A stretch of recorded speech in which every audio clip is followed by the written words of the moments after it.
बेटा क्लास 7 विषय हिंदी है। टॉपिक फर्स्ट हमारा भाषा और व्याकरण। ठीक है, तो भाषा किसे कहते हैं बेटा?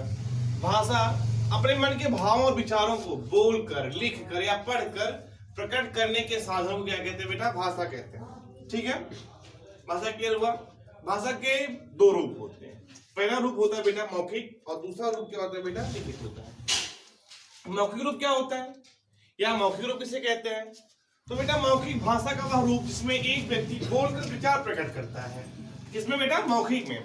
एक व्यक्ति बोलकर जो विचार प्रकट करता है और दूसरा व्यक्ति उसी विचार को सुनकर उसे समझता है, उसे मौखिक भाषा कहते हैं।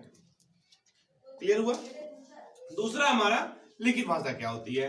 तो भाषा का वह रूप जिसमें एक व्यक्ति अपने विचारों को लिखकर व्यक्त करता है और दूसरा व्यक्ति उसे सुनकर, समझकर पढ़ता है, देखकर पढ़ता है, तो क्या कहते हैं बेटा? वो लिखित भाषा होती है।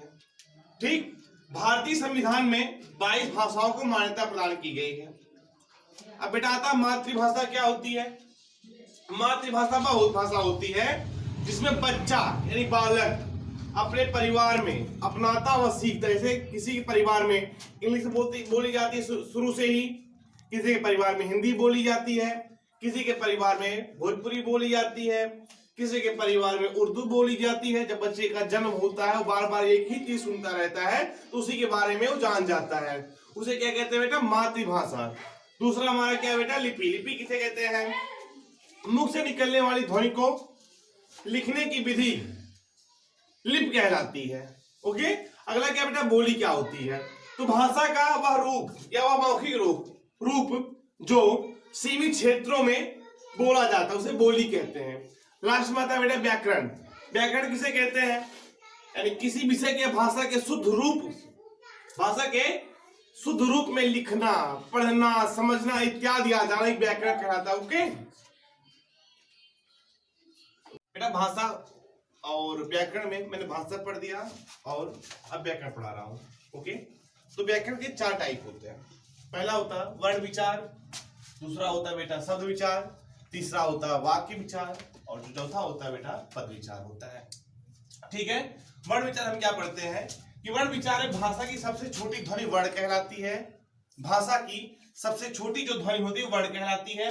शब्द विचार में वर्णों के सार्थक मेल को क्या कहते हैं बेटा? शब्द विचार कहते हैं। आई बात समझ में? तीसरा हमारा क्या बेटा? पद विचार। वाक्यों में प्रयुक्त होने पर शब्द को ही पद कहते हैं। वाक्यों में प्रयुक्त होने के शब्द को ही पद कहते हैं। ठीक, लास्ट हमारा क्या बेटा? वाक्य विचार। एक ऐसा शब्द समूह जिसका अर्थ या भाव पूरा समझ में आ जाए उसे वाक्य कहलाता है। कैसे? या उसे वाक्य कहते हैं। कैसे? देखो बेटा, अब मैं बता देता हूँ। वाक्य के 2 भेद होते हैं। जैसे मैंने बताया था कि सेंटेंस के 2 टाइप होते हैं, एक होता है सब्जेक्ट, एक होता है प्रेडिकेट। वही इसमें भी है। सेंटेंस है वाक्य 2 भेद। पहला बेटा उद्देश्य, दूसरा विधेय। उद्देश्य किसे कहते हैं?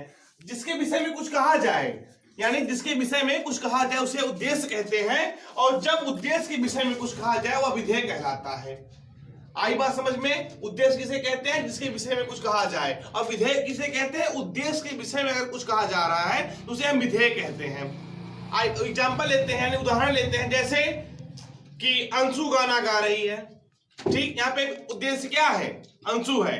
नहीं, अब अंशु के विषय में क्या कहा जा रहा है बेटा? अंशु जो है गाना गा रही, क्या हो जाएगा? यहाँ पे विधेय हो जाएगा। अंशु गाना गा रही, उद्देश्य के विषय कौन यहाँ पे हो गया? उद्देश्य। अंशु उद्देश्य हो गई है यहाँ पे, और विधेय क्या बन गया है? उसके विषय में कहा जाए वह गाना गा रही है। दूसरा एग्जाम्पल लेते हैं, जैसे कि राम स्कूल जा रहा है।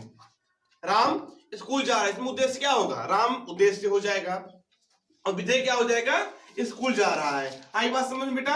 तो हमने अच्छे से, बहुत अच्छे तरीके से यहाँ पे समझा भाषा और व्याकरण। क्लास 7 का चैप्टर नंबर 1 भाषा और व्याकरण, ग्रामर सिचुएशन का विषय क्या थी बेटा? हिंदी थी। ओके।